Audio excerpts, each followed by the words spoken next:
Milioner mindset. Dulu, kehidupan saya mengalami goncangan yang amat sangat. Ini bukan pertama kali, melainkan kedua kalinya saya terpuruk. Tapi yang kedua ini sangat dahsyat. Seluruh harta saya hilang dan hutang saya menumpuk. Ketika itu saya masih memiliki beragam bisnis, tetapi dalam masa hampir bersamaan, shit happen alias kesialan beruntun terjadi dalam kehidupan saya. Money changer saya kecurian hingga 2 kali dalam 3 bulan. Kapal, barge, yang saya bertransaksi untuk mengirim barang ke Kelian Equatorial Mining di Kalimantan Timur, karam. Asuransi tidak membayarnya. Pabrik kapur, Hydrated Lime, yang masih berhutang pada bank, kena gempa di Cilengsi. Gempanya memang kecil, tapi meretakkan tungku utama yang harganya mahal. Traktor di kuari kapur meluncur tak terkendali menabrak silo pabrik. Asuransi juga tidak menggantinya. Ditambah lagi bank pembiayaan kami yaitu PDFCI ditutup BPPN di tengah krisis keuangan yang berkepanjangan kala itu. Harga bahan baku mendadak naik 200% yaitu harga gas. Perusahaan saya pun terpaksa file for bankruptcy. Semua musibah ini terjadi dalam kurun waktu 2 tahun yaitu tahun 1999 dan 2001. Kerugian tak tanggung-tanggung. Mobil hilang semua, rumah 3 hilang semua. Masih berhutang 9 digit lagi. Setiap saat, setiap hari emosi saya memuncak. Makan keluarga, bayar sewa, uang sekolah anak membuat panik dan marah. Mau bekerja di mana? Kapan hutang terbayar? Bagaimana untuk hidup? Demikian segala hal itu berkecamuk di kepala saya. Dikejar debt collector, dikejar hukum, dikejar BPPN, dan juga dikejar teman investor yang marah dan kecewa dengan saya. Bayangkan betapa kusutnya situasi saya saat itu. Di tengah keputusasaan, siang itu saya langsung memandang langit dan bicara langsung kepada Allah Subhanahu wa Ta'ala, Tuhan yang saya percayai 100%. Saya katakan kepadanya bahwa saya putus asa dan hidup saya sudah diambang frustrasi.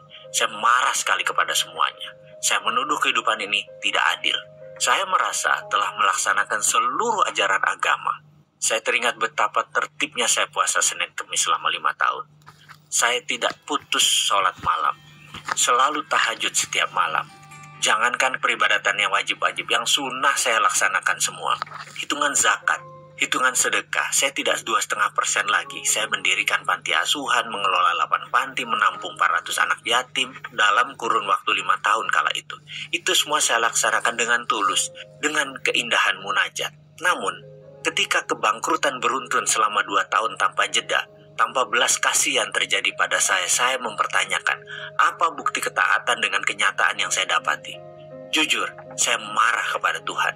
Waktu itu, saya protes, bahkan sempat muncul keraguan dalam hati saya mempertanyakan keadilan Tuhan. Saya bertanya kepadanya, mengapa musibah ini terjadi kepada saya?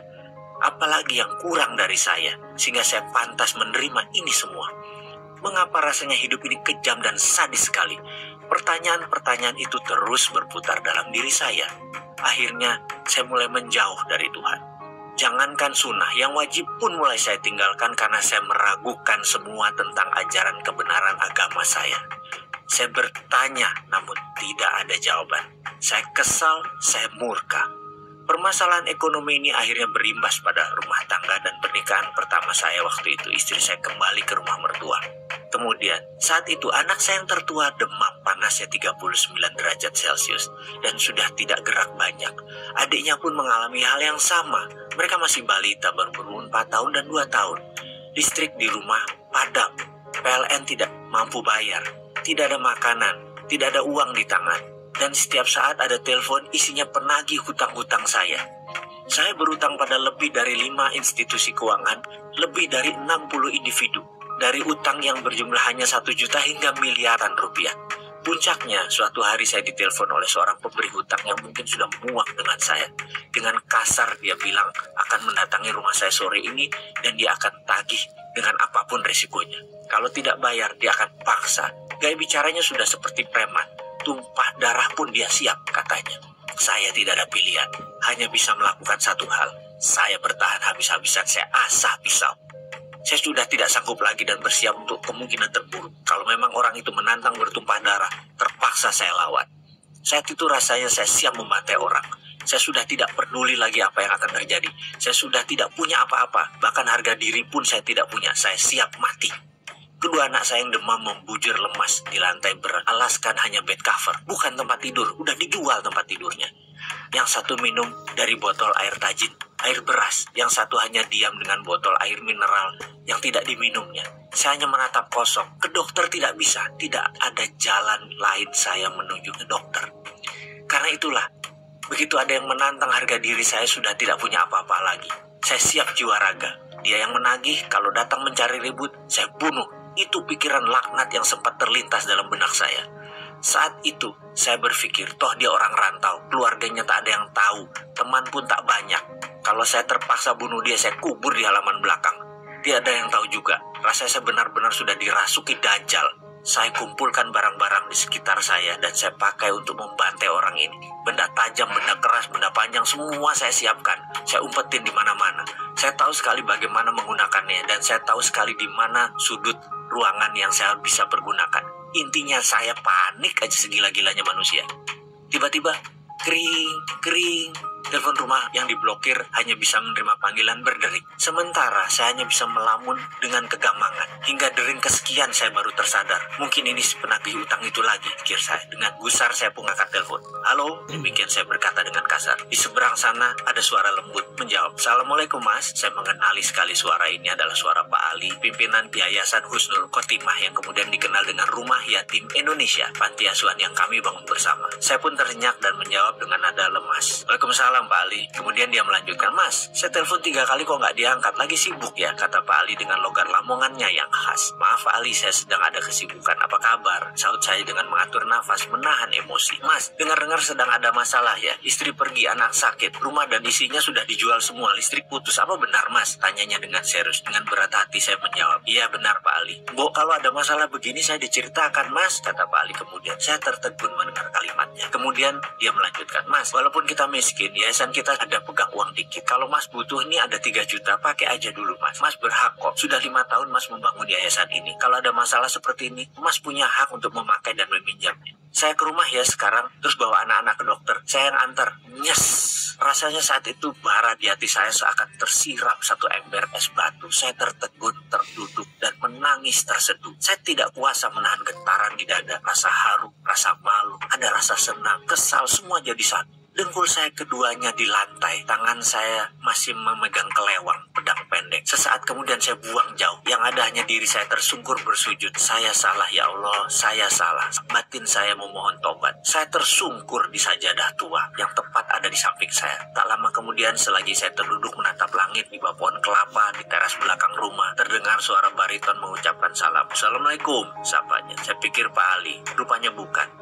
Dia rupanya tadi orang yang menagih hutang dan menantang saya pun menjawab, Waalaikumsalam. Begini Pak, utang Bapak 10 juta, apa bisa saya ambil sekarang? Saya hanya berkata, anak saya sakit. Saya perlu uang untuk biaya anak saya. Sebentar lagi ada uang 3 juta datang. Terserah mas, mau ambil berapa mas atur. Kalimat itu mengalir tanpa saya rancang. Marah saya sudah hilang, saya pasrah saja. Oh begitu Pak, katanya dengan nada datar. Anak Bapak sakit dua-duanya. Yang berbaring di dalam itu ya, katanya sambil menengokkan kepala ke arah ruang tengah. Iya, saya jawab singkat. Oh maaf kalau gitu, saya nggak tahu Pak kalau Bapak anaknya sakit. Sebaiknya Bapak urus mereka. Uang saya gampang, saya pamit dulu deh. Besok kabari saya Pak, urusan utang gampang, yang penting keluarga dulu. Begitu katanya tanpa basa-basi dan tanpa diduga-duga. Dia pun pamit pergi dan saya masih di posisi kebingungan. Lunglai di ujung bangku di bawah pohon. Tubuh saya berkeringat. Saya memaksa diri untuk bangun dan mengikuti dirinya dari belakang sambil memanggilnya. Mas, saya pasti bayar utang saya hanya butuh waktu. Maafkan saya ya mas kalau saya kasar dan panik, itu kata saya. Seketika dia berbalik badan, saya julurkan tangan saya yang kemudian dia sambut dengan jabatan erat dan senyum di bibirnya. Dia berkata, iya pak, saya juga minta maaf. Saya salah mas, kata saya. Saya berutang tapi tidak berkemampuan. Saya janji mas, saya bayar. Tak lama setelah dia pergi datang Pak Ali dengan kijang tuanya. Tanpa basa-basi langsung saya peluk dia. Pak Ali, sukron, terima kasih, itu kata saya. Ayo ke dokter mas, aku bawa fatur, mas gendong Aska, ajaknya singkat. Setelah 2 tahun dihajar musibah yang merusak keyakinan saya, akhirnya saat itu saya menyadari satu hal. Semua masalah yang saya alami berasal dari diri saya. Hal lain di luar diri saya hanyalah pelengkap. Saya langsung berdoa, maafkan saya ya Allah, ampuni saya.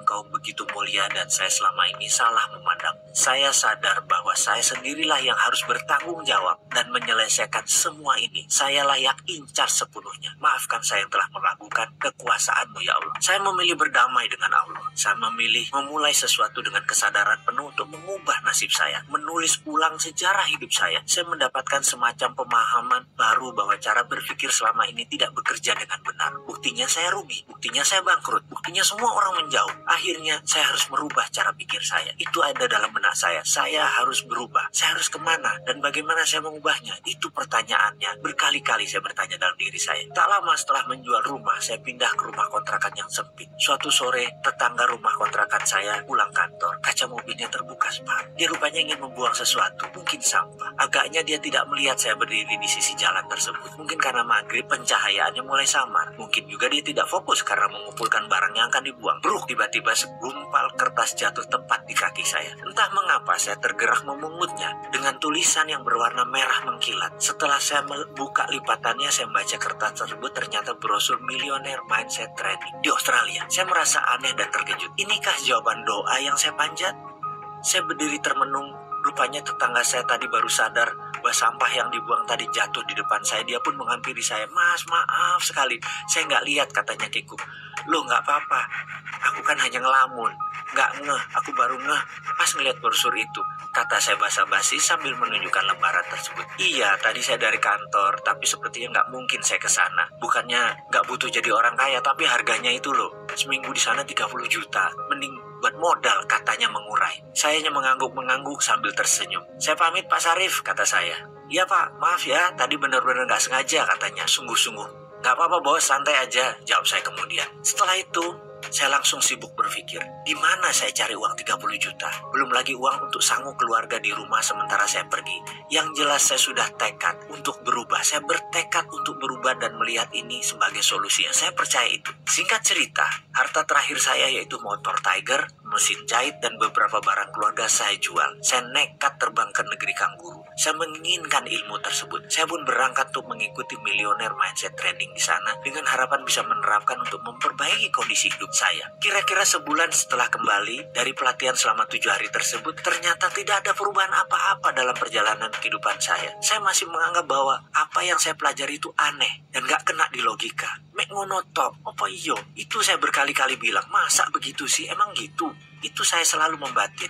Memang benar, saya meragukan dan saya menganalisa, mencoba mengurai maksud dari pelatihan tersebut. Tapi saya lelah. Keadaan saya begitu-begitu saja. Saya belum bisa dapat uang lagi. Saya belum bisa melunasi tunggakan hutang. Saya belum bisa merubah nasib saya. Apakah saya harus belajar lagi? Saya mencoba mengingat mundur pengalaman hidup saya. Semua itu terjadi di usia 28 tahun. Benar, saya merasa seakan berjalan di jalan bebas hambatan. Semua mudah, semua gampang. Pada saat itu, saya bahkan menggampangi proses. Namun saat ini, justru proseslah merupakan hal yang paling saya hormati. Barulah sejak di usia 28 tahunan kehidupan saya mengalami pasang surut yang luar biasa. Baik dari masalah pribadi, masalah spiritual, ketuhanan, masalah rumah tangga, masalah parenting, masalah keuangan. Dikala saya berpikir laut itu berair tenang, saya memilih mengangkat jangkar dan mengembangkan layar ke sebuah tujuan yang pasti, yaitu ingin sukses. Dengan tujuan yang hanya satu arah, yaitu ke depan. Sebuah kesombongan yang saya bayar sangat mahal, sangat melelahkan, penuh duka, air mata, dan keringat. Ternyata laut di depan tidak semanis gelombang di pantai. Di dalam perjalanan, ombak besar, angin kencang, bahan bakar kurang, sumber daya terbatas. Satu hal yang saya lupa, saya tidak bawa kompas penunjuk arah. Dalam artian, saya mengarungi samudra tanpa ilmu, tanpa petunjuk, tanpa pembimbing. Bentang-bentang saya punya glory from the past, kisah sukses masa lalu. Saya merasa bisa melakukan apapun. Bayangin, di usia 26 tahun saya menjadi milioner. Milion-milion uang ada di kantor saya. Masih muda, tapi dalam 28 tahun semua berbeda. Dalam 30 tahun mendadak semua bergeser. Itulah biang masalah saya di masa depannya sejak keputusan saya mengarungi samudra. Hingga sampailah saya ke titik di mana kapal saya akhirnya karam di dasar samudra. Sementara badan saya terdampar di pulau kecil sendirian dengan kebutuhan dasar seadanya. Saya hanya diam. Meratap pun tidak bisa, air mata habis, tenaga tak punya, yang ada hanya nafas di badan. Itu pun setiap tarikan nafas terasa sesak, seakan-akan dada ini mau meledak karena terisi oleh rasa kesal, lelah, marah, dan kecewa. Karena itu, Ketika saya memutuskan untuk berubah, artinya saya tidak mau melakukan semuanya dengan cara yang sama seperti masa lalu. Saya harus melakukan dengan cara yang berbeda. Karena itulah saya memutuskan bahwa saya harus berilmu agar saya memiliki platform atau fondasi baru, terutama cara saya berpikir. Ibaratnya, saya bukan hanya perlu belajar dan menginstall software baru, tapi OS atau operating systemnya harus saya riset untuk bisa tergabung dan terhubung dengan software tersebut. Sederhananya begini, jika otak kita yang berkemampuan maha dahsyat ini adalah hardware pemberian Tuhan, softwarenya kita sendiri yang pasang. Sebut saja software sukses, software sehat, software bahagia, itu semua manusia yang install. Jadi hardwarenya memang pemberian Tuhan, tapi softwarenya manusia yang pasang. Mungkin banyak sahabat yang menonton video ini akan berkerut kening ketika saya membawa hal seperti ini, tapi coba saya berikan ilustrasi. Seorang anak yang hidupnya dikritik, dimarahi, ditekan, dipaksa, diharuskan, dibatasi, dilarang, dimaki, dan dihina akan membuat dirinya tumbuh sebagai pribadi yang peragu, pemarah, dan pendendam. Perbandingan dengan anak yang tumbuh dengan didorong, dipuji, disayangi, diperhatikan, didukung, dan dikelilingi suasana penuh canda tawa, sang anak akan memiliki platform hidup lebih ringan, lebih fun, banyak senyum, dan vibrasi dirinya disukai orang. Yang saya maksud di sini adalah software seseorang diinstal oleh orang tuanya, oleh lingkungan sekitarnya, dan tentu saja software yang buruk